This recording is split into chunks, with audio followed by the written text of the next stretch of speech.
Welcome to Cooperstown, New York, site of the National Baseball Hall of Fame and Museum, and the site today for a very special program that we're calling Virtual Legends of the Game, a roundtable discussion.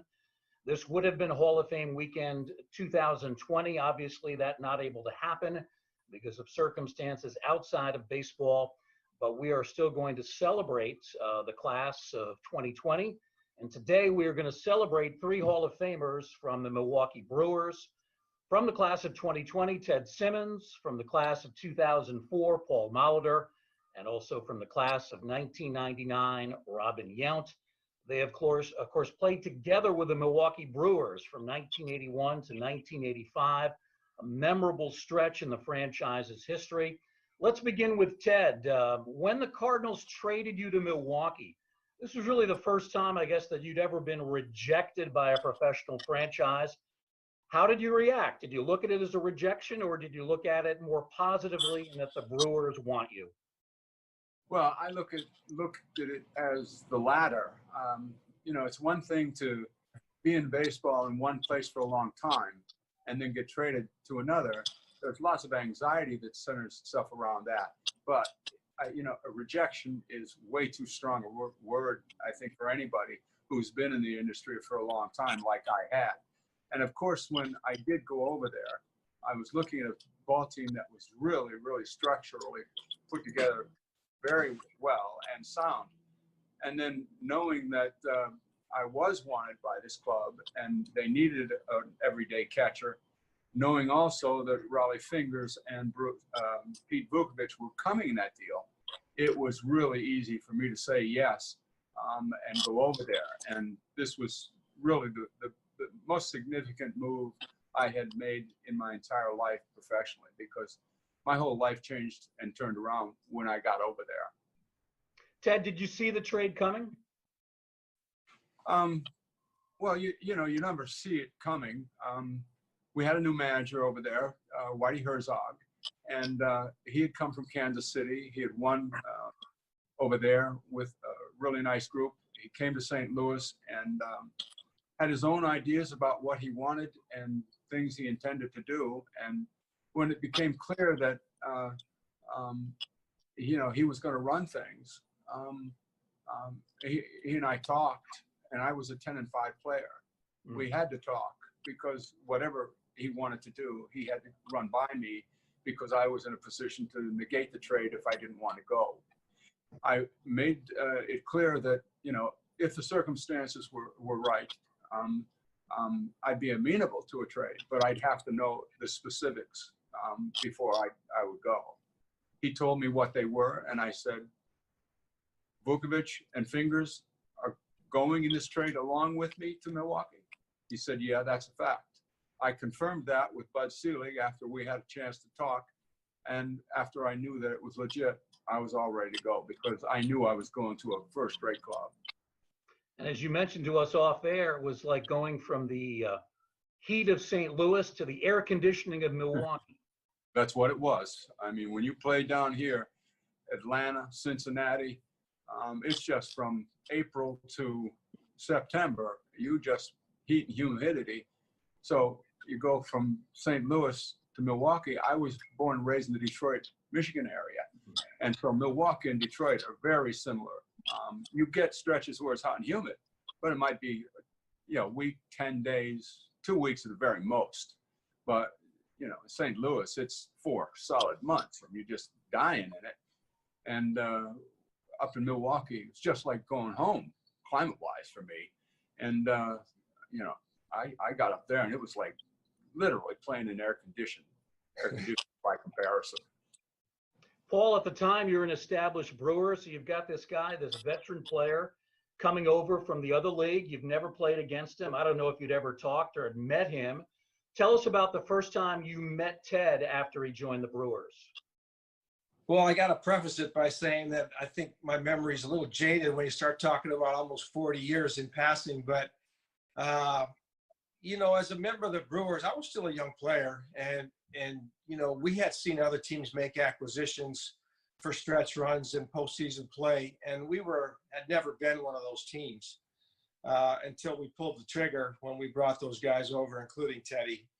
And it was just a tremendous lift for the players in that clubhouse to know what management had been able to accomplish and the talent that we were acquiring. You know, I knew Ted just from following him before I got to the big leagues, my first handful of years in the big leagues. Just, you know, dangerous hitter from both sides of the plate, obviously experienced behind the plate as far as how he handled pitchers. And I couldn't have been more excited. I can't say I specifically remember our first handshake or our first dialogue, but having Ted Simmons as a teammate during his tenure in Milwaukee was something invaluable to me, just to learn his perspective, his intelligence, his leadership. Even listening to him talk today at the start of the program, it reminds me of how I miss just the way Ted has a way of putting words together to get his points across. Yeah, Ted's a great speaker, a wonderful storyteller. Much of the staff got to meet him here in Cooperstown when he came up for his orientation, I believe back in February. You could spend a lot of time with Ted Simmons and learn a lot. Yeah, you know, you never know what was going to happen. I remember in spring training down in Arizona when he knocked on my door at 1:30 in the morning, he said, "Let's have a conversation." So we got a conversation. You just never knew what was going to happen, but it was always worth your investment of time to go ahead and spend that time with Ted. How about you, Robin? What did you think of Ted the first time you met him? Wasn't quite sure how to take him, honestly.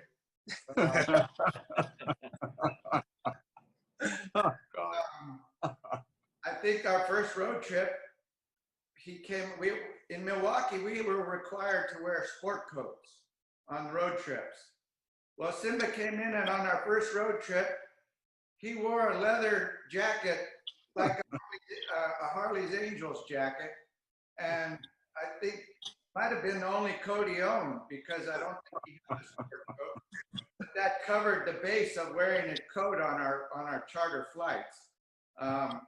So I got to tell you, we were a pretty good team before that trade, but that trade was the actual catalyst that got us over the hump. We were a good team before that. We became a really good team after that. And I can promise you, knowing Teddy the way I do, St. Louis did not trade him out of rejection. Yeah. I can guarantee that. And we welcomed that trio with open arms. We kind of had leadership in Sal Bando prior to Ted coming in. But Sal was about to retire. And when we got Ted, it was, even though he was new to the team, he had this way about him, a personality that the whole team gravitated to. He became our instant team leader because of his personality, his knowledge of the game, the seriousness he took of the game. There was only one reason he played the game, and it rubs off on everybody around him, and that was to win. You did everything possible at all times to win the game. That was all we were there for. And Ted required that of everybody. Now, his first year in Milwaukee with you two, 1981, it's a good year, although it's a strike-shortened season, so there's a disruption. But the Brewers end up making the playoffs. I think it was the second half title, if I'm not mistaken, in Correct. that strange split season format. And then you face the Yankees, obviously a tough team, lose a close series. Then the start of the 1982 season, a bit of a bump in the road. There's a change. The Brewers fire Buck Rogers in May. He was actually a very good manager, but the team wasn't clicking. Then Harvey Keane comes in, and for the rest of that season, you play 30 games above 500. Robin, what was it about Keane where the team really came together? Well, Harvey, to all of us, he might not have been the hitting coach, but if he wasn't the hitting coach, he was like a bench coach at that time, which I don't even know if they had, an actual bench coach. But I think he was probably the hitting coach. We knew him well because he was there from when we started our careers. Harvey was in the organization for a long time. But Harvey he was a father figure to most of us, I think. He felt like family. He was all in as far as all he wanted you to do was show up and play hard every day. He'd put the lineup on the up on the wall before every game. But he was the type of guy that if he asked you to run through that brick wall, you would run through the brick wall for him. He just had a way about him that, you know, his wife, Audrey Keane, owned a little kind of a speakeasy and motel within about half a mile of the ballpark. And there were times when we would go over there after a game and hang out at his bar and motel, and Audrey would cook us dinner. It was real family. It was like okay, Mom and Dad want us to come over after the game for dinner, and everybody wanted to do it. Like I say, he didn't really feel like the manager of the team. He felt like your dad running the team, kind of. And I think everybody loved him, respected him. And like I said, you'd run through a brick wall for the guy. And that was the attitude that he brought to obviously a very, very talented team. How about you, Paul? What do you remember most about Harvey Keane? You know, Robin's analysis is spot on. You know, we were hoping for a good follow-up to the '81 postseason run with, you know, a championship season. And we didn't get off to a good start. You know, Buck had come in there and obviously went on to have a great career. But it was almost like, in retrospect, I felt like Buck was trying to make a mark with his first team. And the fact that we had a kind of a veteran group that really didn't need a lot of over-managing, you know, Harvey was just the perfect fit. We did go out there and try to win every day, but he wanted to make sure we had fun playing the game. It just created a tremendous environment, and it was incredible how, when he came in, how quickly the dynamics changed of that team. We got hot right away and really never cooled off the rest of the summer and into the fall. So I just love the man. I love the freedom he gave us as players, and as Robin said, the leadership as somewhat of a father figure to a lot of us. Also really an admirable guy, because he had serious health problems. He had a major leg injury, I believe, had lost part of his leg. Correct. This was not easy for him to travel, to manage a team during a long season. Yeah, well, you know, he never made any excuses about any of that. In fact, he probably made light of it more than anything else. And, you know, you saw 1,000 things in Harvey Keane before you thought about him having a little prosthetic leg. It just so much more about the man. That was just kind of one of those things that went along with the package. Ted, how about you? What did you think about Harvey Keane? You had, of course, played for Rogers during the first year. You played for Red Shandings during a number of years in St. Louis.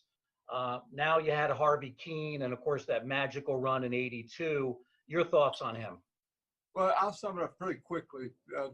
Robin and Molly have really gone to the heart of it. But I'll sum it up this way. That was a very experienced clubhouse. There were a lot of veteran players there. And even the young ones like Polly and Robin had done really special things already. And they didn't need a lot of direction in that clubhouse.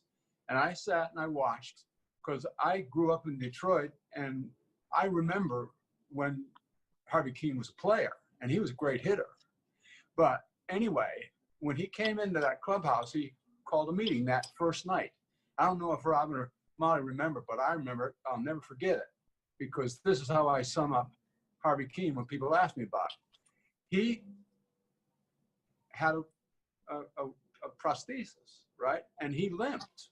And he came from that manager's office into that clubhouse after he'd called a meeting about meeting the club and talking to him for the first time. And he strolled in and he said, "Okay, boys, now I want you to know two things. Number one, I hate meetings." And he said, "Number two, this meeting is over. And he turned around and limped his way back into that manager's office. And I think we all looked around at each other and realized for the first time, we're going to do this because this guy is going to make it easy for us. Yeah. And that's what I always tell everybody who asks me about Harvey Keane. Two things. I hate meetings, and this meeting is over. Great. Now, under Harvey, you win the American League East. You go to the ALCS, playing a very good Angels team, stacked lineup in California. You're down 2-0. What was the general mood of the team? Sometimes you hear that, everybody's down. Other times you hear from teams that, no, they're remaining optimistic. What was it like after the Game 2 loss? Let's start with Paul. Yeah, I think what had built up to that Angels series, whether it had effect on losing those first 2 games, you can't make that an absolute. But, we had gone into Baltimore the last weekend of the season and had to win 1 game and proceeded to lose 3 in a row before it came down to the last Sunday. So, I think that took its toll somewhat, but we were excited to get out to Anaheim. Just didn't happen for us the first 2 games, but I really sense that, even in the clubhouse post losing 2 games, that there was still a pretty good feeling about getting on that plane and going back home. Talk about the fact that we had swept 3-game series multiple times throughout the year. And we all knew we had to win Game 3. It wasn't going to be 4 and 5. Back then, it was 3 or 5. So there was still some confidence, even though we had been deflated a little bit by those first 2 games. And we just had to get the thing headed back in the right direction by winning that Game 3. How are you feeling, Robin? You'd had a great regular season, and then boom, you hit the roadblock of the 2 losses. How was your mood? Obviously, we're down a little bit after losing the first 2 games in Anaheim, but supposedly we had home field advantage because we had 3 games to play at home. But I'll tell you what, it sure doesn't feel like home field advantage when you start on the road. So having to come home and win 3 straight, even though that's home field advantage, wasn't going to be easy. But it was certainly nice to know we were going home. The biggest thing was getting the first one under your belt. Once we won the first game in Milwaukee, the whole attitude changes. And so I think that was the main thing, that we were, after we won, Game 3, first game in Milwaukee, it was, I think then everybody started believing again that, we can do this. But if it's okay, I would like to go back 1 question. Sure. Back to Harvey Keane, because we have Ted Simmons and we're talking about Harvey Keane on. So I'd like to just tell a quick Ted Simmons, Harvey Keane story, if that's okay. Absolutely. So we're in Minnesota one night, and we get into a little bit of a scuffle with the Twins. And most people, at least baseball historians, will remember Kent Herbeck. He's the biggest guy on the Twins team, playing first base. And I don't remember, I kind of do remember, but I'm not going to say what kind of started the scuffle. But all I remember is Harvey Keane, Herbeck is at first base, Harvey Keane is mad, and he starts, I wouldn't call it running, but he's trying to get to Kent Herbeck as fast as he can with 1 leg and 1 prosthesis. And here's Harvey, he wants a piece of Kent Herbeck so bad, because Herbeck kind of gave our second baseman, Jim Gantner, a cheap shot, breaking up a double play. So Harvey is the first guy out of the dugout, wants a piece of Herbeck. And Ted Simmons wasn't far behind, and Ted Simmons ended up taking pretty good care of Harvey, and I'll let the rest of it go to your imagination. But that's a Ted Simmons, Harvey Keane story, and Herbeck's face didn't look the same, I can say that, after Ted got to him. Ted, can you fill us in on the details? Well, it goes kind of dark there. I call that guy that Robin's talking about the creature. And every now and then the creature surfaces and everything just goes, you know, like blank. And I let other people, such as Robin, describe what the creature looked like and what he does. So I'm glad that person doesn't show up very much anymore. Well, when you're a teammate of the creature, it's pretty nice to have him on your team. 26 man. Okay. Yeah, right. Well, after those first I'm two, sorry to change the subject, but I thought that would be an enjoyable story. Very good. absolutely. So after those first two losses, you guys rebound at home. You win the next three. A little-known player named Marshall Edwards makes a great catch to help preserve the lead and the win in Game 5. And now you're all off to the World Series at that point. So it's the '82 World Series, Game 1. Paul Molitor grounds out in his first at-bat. Then 5 consecutive hits. Obviously, you were not nervous in your first fall classic. You know, I don't know. I think I probably was a little nervous. You know, you're playing in that stage for the first time, and you know, something about playing in a ballpark you've never played in before, getting acclimated. But you know, we got the series off to a good start. Obviously, I think, you know, Robin, I think, had 4 hits that game, but Mike Caldwell really shutting down the Cardinals lineup the way he did. You know, there's just a lot of good things that happened to get us off to a good start. How did you feel, Robin? As Paul said, you had a 4-hit game. It was part of a 10-0 rout of the Cardinals in Game 1. How are you feeling going in to those pregame moments, the national anthem, the announcement of the lineups? How was it just before the start of Game 1? In all honesty, for me personally, I felt less nervous for the World Series than I did in the playoffs. I mean, to get to the World Series felt far more like there was far more pressure, because you know, it's the World Series. You got to win here to get there. Once you're in the World Series, there's nothing beyond that. You're there. And for me personally, there was less nerves in the World Series than leading into it. So I think, at least for me, I came in pretty comfortable. Like Paulie said, it was a new stadium. You know, you didn't have interleague play in those days, which I think is part of the mystique of the World Series back then, when two teams really didn't know each other. But in a way, this was a perfect matchup World Series, if you think about it. You got the two biggest beer cities in the country going against each other. You have two teams that just 2 years previous, or really a year and a half previous, made a blockbuster trade playing each other. And so it had a lot of different scenarios or dynamics, whatever you want to call it, to create just a very interesting matchup. And I think and then we go 7 games, so it played out to be a wonderful and exciting series also. Ted, you had an impact also at the start of the series. You hit a home run in Game 1, home run in Game 2. Sure Did it matter at all that it came against many of your former teammates who were still with St. Louis? Or did the fact that it was the World Series, did that just override any other side stories in terms of, you know, your relationship with your former team? Well, it was very, very unusual to be in that situation. I'd waited my whole life to get to the World Series, and, you know, there's 30 teams and you're playing on one of them, and the likelihood of it being against the team that you spent 10 years of your life with is like, you know, 100,000 to 1. And here I found myself in the midst of that, you know, friends, you know, in neighborhood would come up with, Teddy, I'm really pulling for you, but I really want the Cardinals to win.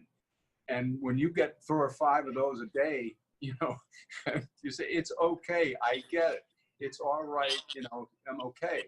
But I mean, you know, to give you how strange it is, you know, I had, you know, 2 sons at the time, and one was going to the same school with Bobby Forsh's daughter, Amy, and Amy and my son John are carpooling together, with Molly Forsh driving one day and Marianne Simmons driving the next.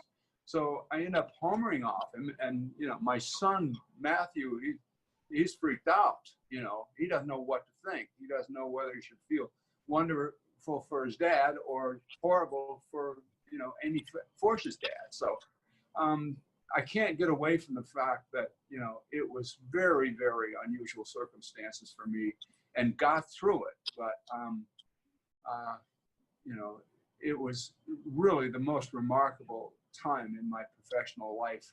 I wanted to get to the World Series my whole life. I'd been all-star. I'd been, everything you can do individually. And to finally get to Milwaukee, and the irony of having to do that in a reversed circumstance, it still didn't make any difference because it was so wonderful. And for those who remember, the parade down Wisconsin Avenue in Milwaukee, I've said it 1,000 times, those people treated us as though we actually won. Yeah. And it was the most incredible thing. And nothing like that, could have happened in a better place. Milwaukee, downtown, 7th game, win or lose, they loved it. So did I. Your 82 team is fascinating in a lot of ways, colorful characters. We want to talk about that in a moment. But you had 5 Hall of Famers. In addition to you 3 gentlemen, you've got Don Sutton, you've got Rollie Fingers on the pitching staff. Now, I'd like to think I could look at this objectively. If Rollie had been able to pitch in that series, he was hurt. He had a torn muscle in his arm, so he was not a factor at all. I think looking at it objectively, if Rollie was healthy, I think you guys probably win the series. What are your thoughts on that? Let's start with Ted. Well, he made a difference maybe, but you had to get to the 9th inning, with the lead for him to be the factor. And in Game 7, we didn't get anywhere close to that, unless you say, well, okay, in the 6th inning, you're going to bring in Rollie. But I think the real issue was more Vukovic.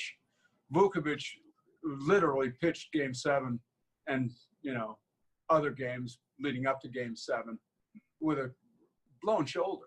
I mean, he was throwing the ball, 84 miles an hour in Game 7 and still got through 6 innings.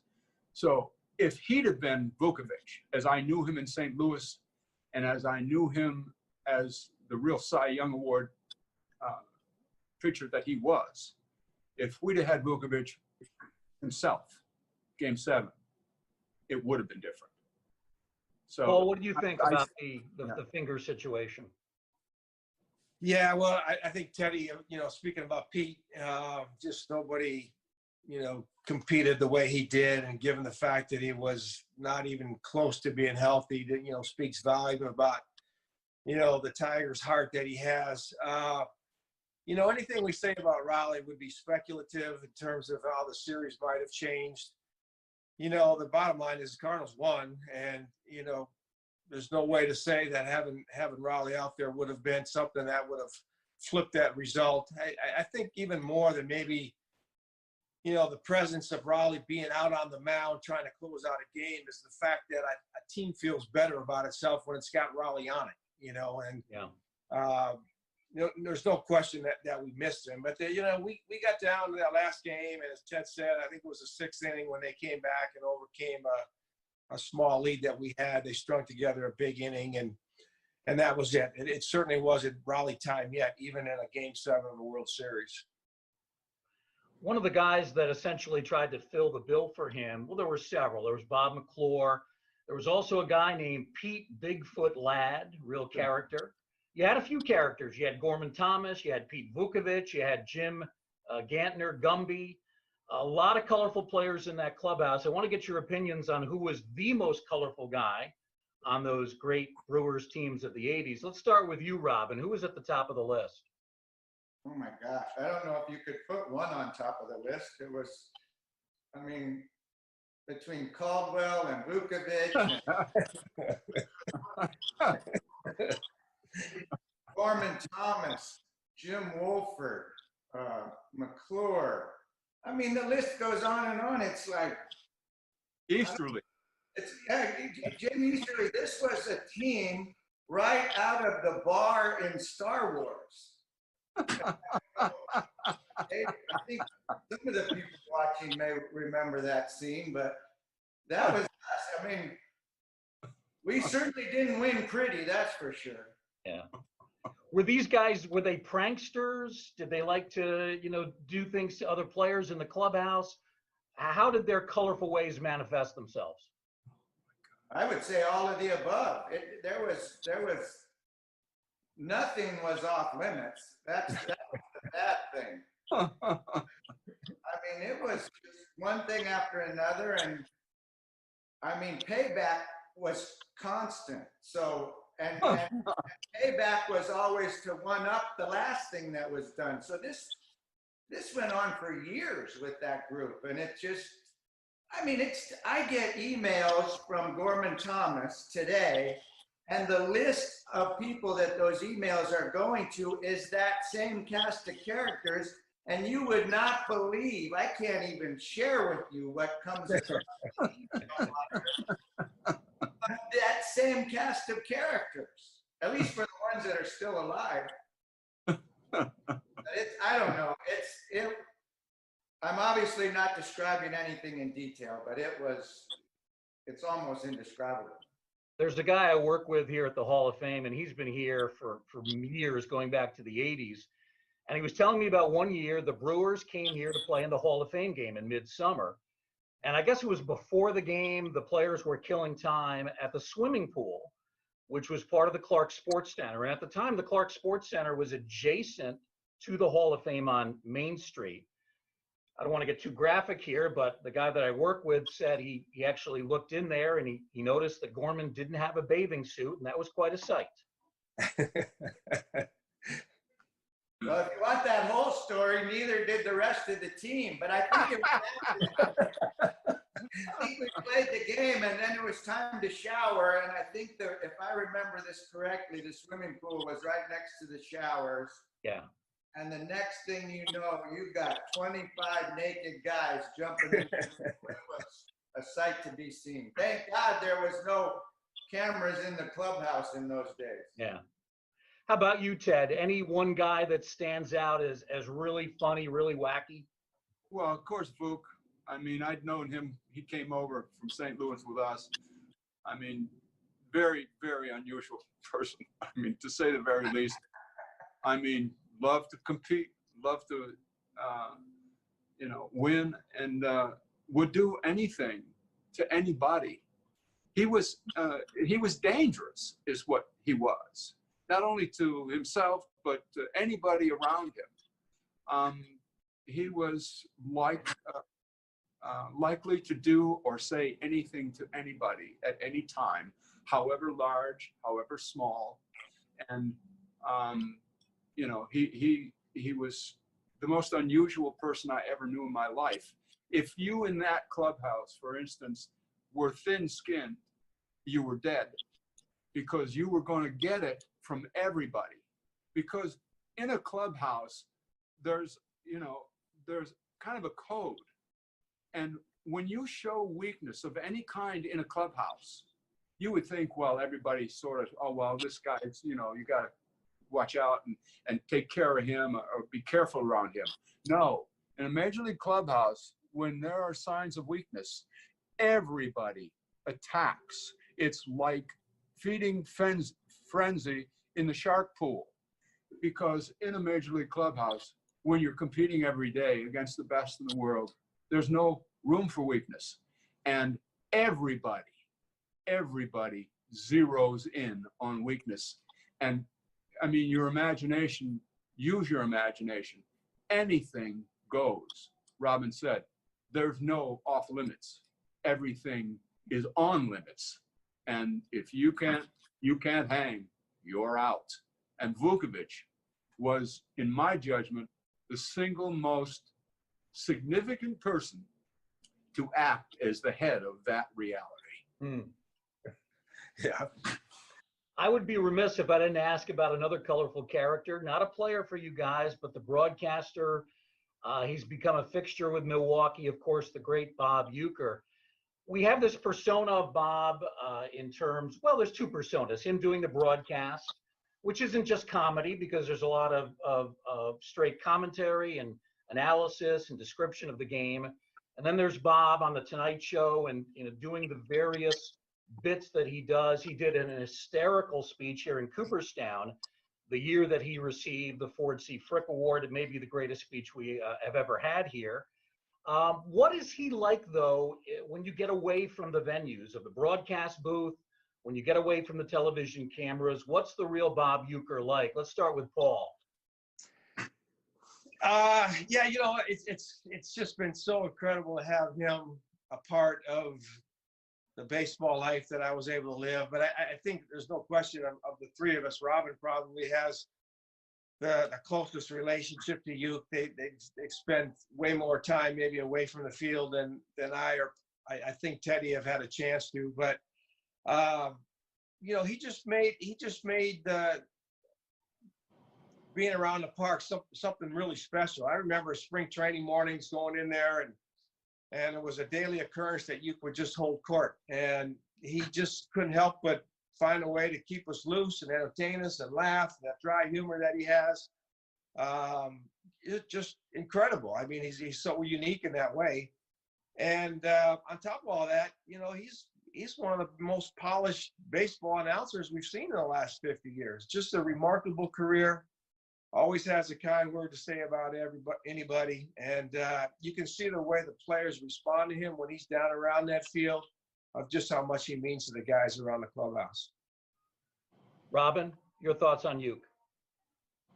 Well, because he was a player, he gets it. And then his personality was such that he always fits in. You had mentioned the word 26th man earlier, Paulie, about the creature. Yeah. But now that you say that, it comes to mind, Euchre was our 26th man. Right. Because he was always in the clubhouse. He was part of the team. I mean, he really was I don't think any one of us wouldn't have considered him part of our team. And, just his presence when, guys like that, when a team could be struggling, could be the difference, just to lighten things up in a clubhouse now and then, to get things turned around, And Bruce, you asked about his personality. It's what you see is what you get. I mean, he's just. I met him in 1974 for the first time. This is 2020. He is the exact same guy. He's a little grayer now than he was, but he acts. He's 86 years old. He acts exactly the same today as he did in 1974. It's like, are you ever going to grow up? I don't think so. He is still the same, the most lovable, fun guy I have ever been around. And he's just, we all are so fortunate to have had him, and I can, like I said before, as part of our team. He might as well have been a teammate. Yeah. An incredibly knowledgeable guy, has great recall of things that go back to the 1960s. Ted, I'm curious, did you and Bob Euchre talk a lot about catching during your years there? No, the one thing that's important to realize about Euchre, and strikes me as the most important thing about him in my interaction with him, was here's a guy who was like a Johnny Carson Tonight Show regular. I mean, not just once or twice. This guy was on all the time because Johnny Carson loved him, and he didn't have to fool with people he didn't have time for. Believe me, when you're that big, okay, you can get real big, and you can convey that bigness everywhere you go. And the most incredible thing about Euchre is in all of that bigness that he obtained in his life. Yes. I mean, he's still the most approachable person there is on the earth. Clearly one of the funniest men that's ever lived, but still completely and totally approachable. And that's the most interesting thing about him for me. We have just a few minutes remaining with these three legends from the Brewers, Ted Simmons, Paul Molitor, and Robin Yount. Obviously, no induction in 2020 through no fault of anybody's. It's the world circumstances that dictate otherwise. But I want to think a little bit about next year when we will have an induction for Ted, Derek Jeter, Larry Walker, and the late Marvin Miller. Ted, which Hall of Famer is the guy that maybe you've never met or you don't know that well that you would really like to meet, talk to in depth for the first time? Is there one guy that you're targeting? Well, there was, and I'll just briefly say, very disappointed, I'm unhappy and saddened that Keane, who was my idol growing up, recently passed away. That I'll regret. I really wished he could have been there. But, you know, if I had a chance to sit down and maybe talk with one guy, I might like to talk to Reggie Jackson. Real interesting guy in a lot of ways. And just to sit down and talk with him and just keep my mouth shut, my ears wide open, and listen to him talk about everything. I know about, you know, his bombast and his, you know, egocentric perspective on a lot of things, and got a lot of criticism from a lot of people in a lot of different ways. But here was a guy who was at the very pinnacle that you can achieve in this industry. And I'd like to hear his perspective on his career from him, just all by myself. We've got less than 2 minutes, but I want to get Paul and Robin both on this last question. You've both been through an induction. You've done a speech in front of tens of thousands of people. What advice do you give to Mr. Simmons here? Let's start with Paul. Yeah, well, you know, first of all, I want to tell Teddy that, you know, I feel for him. You know, a lot of us in the game and the industry feel that he unjustly had to wait as long as he did, and now to have it put off by the virus or another year, I feel for Ted in that regard. I think, you know, I don't have any overly wise words to share with new guys coming in. But it is your weekend. It's going to resonate you for the rest of your life. Take the time that you need to express the words and gratefulness that you want to the people who shared your journey. It'll be your day, man, and we're there to support you, and you just do what makes you feel good about and what you need to do. Robin? Well, I concur with what Paulie just said wholeheartedly about feeling for Teddy and that he's had to wait this long to get in, and now to have this virus thing even delay it again, you know. But I can guarantee you one thing: when that day does come, it's going to be extremely special. I can promise you that. But I'm the last guy to give advice on giving speeches. I was scared to death to give mine. The only advice I could give, and I know Teddy won't have any problem giving a speech, but I had to slip Jeff Idelson, who was the president at the time, $100 so I could go first, so I could get it over with and then enjoy the rest of the afternoon or the evening. Because if I was sitting there worrying about my speech the whole time, I wouldn't have heard a word anyone else said. So, like I said, I have no problem whatsoever knowing that Teddy's going to do a great job and doesn't need any help with that. There you go. Let me just say this as a final point. I grew up as a Yankee fan in the 1980s, and I would have killed to have a catcher like Ted Simmons. We never got him in New York, but they certainly enjoyed him in Milwaukee and St. Louis and also in Atlanta toward the end of his career. Our sincere congratulations to you, Ted. We look forward to seeing you next July, 23rd through the 26th, 2021 for your induction. Who knows? Maybe we'll see you before then as well. You're always welcome here in Cooperstown. We thank you, Ted, Robin Yount, Paul Molitor. It's been great. Thanks, guys. Thanks so much. Thank you. Thanks to all three of our Hall of Famers. You've been watching Virtual Legends of the Game Roundtable from Cooperstown, New York. Have a great day, everybody.